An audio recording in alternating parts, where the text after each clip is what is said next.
بسم اللہ الرحمن الرحیم۔ السلام علیکم ورحمۃ اللہ وبرکاتہ۔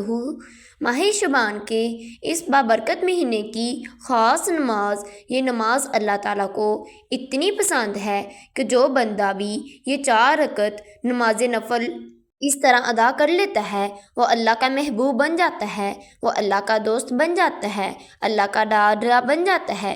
نماز پڑھنا بہت ہی آسان طریقہ ہے۔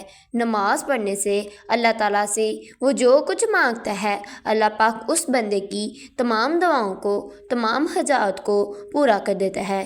جو بندے کو ساری زندگی نہ مل سکا، اس برکت سے اللہ وہ سب کچھ عطا فرما دیتا ہے، پھر اس بندے کی ہر دعا کو قبول فرما لیتا ہے۔ اس لیے آج کسی بھی وقت اس قدر میں آپ نے اس نماز کو ضرور پڑھ لینا ہے۔ آپ یہ نوافل کیسے پڑھنی ہے، آپ نے ان کی نیت کیسے کرنی ہے، آپ نے یہ 4 نوافل پڑھنے ہیں اور 2 رکعت کر کر آپ نے ادا کرنے ہیں، چاروں اکٹھے نہیں پڑھنے۔ دوسرے نمبر پر اس کا وقت کون سا ہے، آپ نے کس وقت اس کو پڑھنا ہے، وقت بھی آپ کو بتا دیتی ہوں۔ وہ بندہ بہت خوش نصیب ہوگا، وہ شخص بڑا مقدر والا ہوگا۔ جتنی جلدی ہو سکے ان نوافل کو ضرور پڑھ لیں۔ دیکھیں یہ اللہ تبارک تعالیٰ کا مہینہ ہے، حضور صلی اللہ علیہ وآلہ وسلم کی طرف سے اس مہینے کی نسبت ہے اور اس مہینے کے 5 حروف ہیں، اور یہ نوافل ادا کرنے کے بعد اللہ تعالیٰ کے نام کی یہ تسبیح آپ نے پڑھنی ہے، اللہ الصمد۔ یہ قرآن مجید کی ایک آیت مبارکہ بھی ہے، یعنی سورۃ اخلاص کی آیت نمبر 2 ہے، اور یہ اس کے بہت سارے اعمال کیے جاتے ہیں۔ لیکن جو بندہ یہ نوافل ادا کرنے کے بعد، جو اللہ کی پسندیدہ نوافل ہیں، جو اللہ کی محبوب نماز ہے، جو اس مہینے کی خاص نماز، یہ ادا کرنے کے بعد جب اللہ الصمد کا ورد کرتا ہے، یہ عمل کرتا ہے، اسی جگہ بیٹھ کر اللہ تبارک تعالیٰ اس بندے کی خطائیں بھی معاف فرما دیتا ہے، اس کی عمر میں برکت، اس کے رزق میں برکت، اس کے کاروبار میں برکت، اس کی تمام مشکلاتوں کو، تمام پریشانیوں کو ختم کر دیتا ہے۔ حضرت اسامہ بن زید رضی اللہ تعالیٰ عنہ سے مروی ہے، حضور پاک صلی اللہ علیہ وآلہ وسلم نے ارشاد فرمایا، شعبان کا مہینہ رجب اور رمضان کے درمیان کا بنتا ہے، لوگ اس کی فضیلت سے غافل ہیں، حالانکہ اس مہینے میں بندوں کے اعمال پروردگار عالم کی جانب اٹھائے جاتے ہیں، لہٰذا اس بات کو آپ ذہن میں رکھیں۔ شعبان کا پہلا عشرہ چل رہا ہے، آپ نے ان نوافل کو لازمی ادا کرنا ہے۔ آپ نے کرنا کیا ہے، آپ نے باوضو ہو کر مصلی پر بیٹھ جانا ہے۔ آپ نے 2 رکعت نماز صلاۃ التوبہ کے ادا کرنے ہیں۔ پہلے 2 رکعت آپ نے نماز صلاۃ التوبہ کے ادا کرنے ہیں، پھر 2 رکعت آپ نے نماز صلاۃ الحاجت کے ادا کرنے ہیں۔ نیت کیسے کرنی ہے، میں 2 رکعت نماز صلاۃ التوبہ بندگی اللہ تعالیٰ کی، منہ میرا کعبے طرف اللہ اکبر کہہ دینا ہے، پھر آپ نے اپنے کانوں کو ہاتھ لگانا ہے، پھر آپ نے سبحانک اللہ کو پڑھنا ہے۔ سبحانک اللہ کو پڑھنے کے بعد پھر آپ نے سورۃ فاتحہ شریف کو پڑھنا ہے۔ سورۃ فاتحہ شریف کو آپ نے 1 مرتبہ پڑھنا ہے۔ سورۃ فاتحہ شریف کو پڑھنے کے بعد پھر آپ نے سورۃ اخلاص شریف کو پڑھنا ہے۔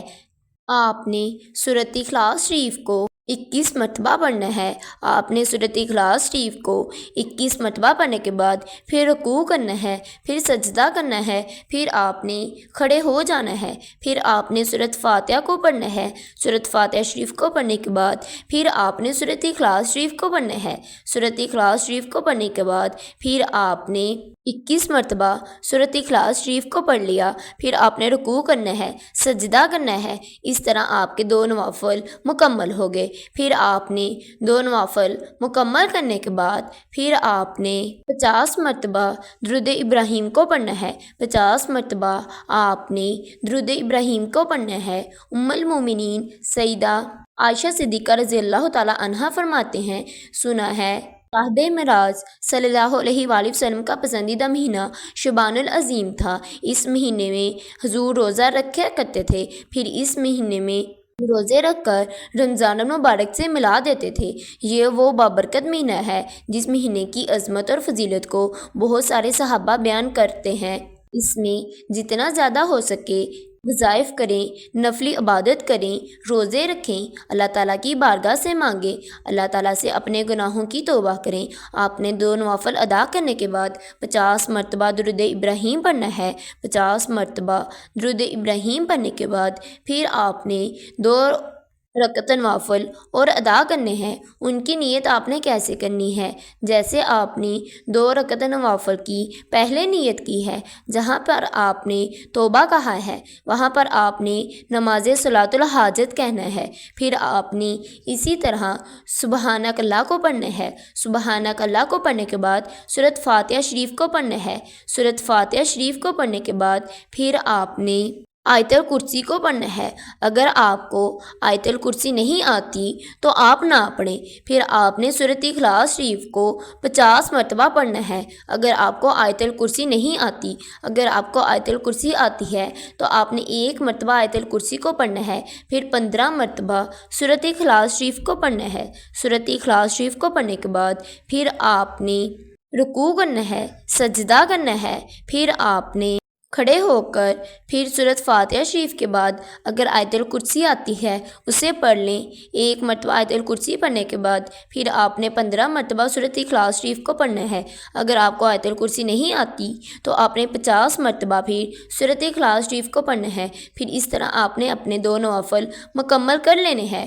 2 نوافل آپ نے مکمل کرنے کے بعد پھر آپ نے تسبیحات کرنی ہے، اپنی وہی جگہ پر بیٹھے رہنا ہے۔ پھر آپ نے 50 مرتبہ استغفر اللہ کو پڑھنا ہے۔ استغفر اللہ کو آپ نے 50 مرتبہ پڑھنا ہے۔ 50 مرتبہ استغفر اللہ کو پڑھنے کے بعد پھر آپ نے افضل ذکر پڑھنا ہے۔ لا الہ الا اللہ کو افضل ذکر کہا جاتا ہے۔ آپ نے کلمہ طیبہ پڑھنا ہے۔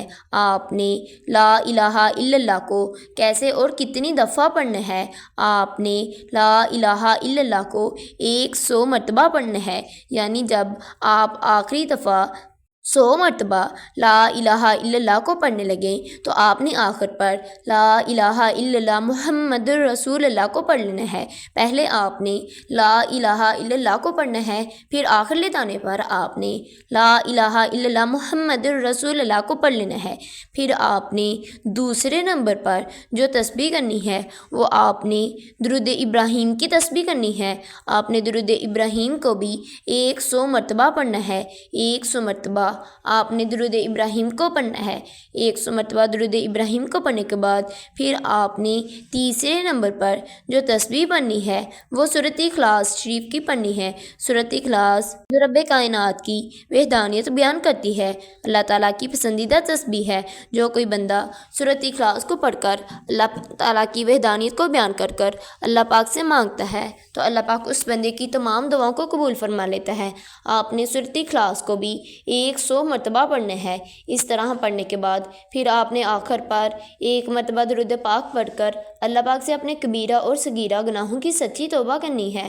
اللہ پاک سے اپنی تمام دعاؤں کو، تمام حاجات کو پورا فرمانا ہے۔ اگر آپ نے میرے چینل کو سبسکرائب نہیں کیا، میرے چینل کو سبسکرائب کر دیں۔ اللہ حافظ۔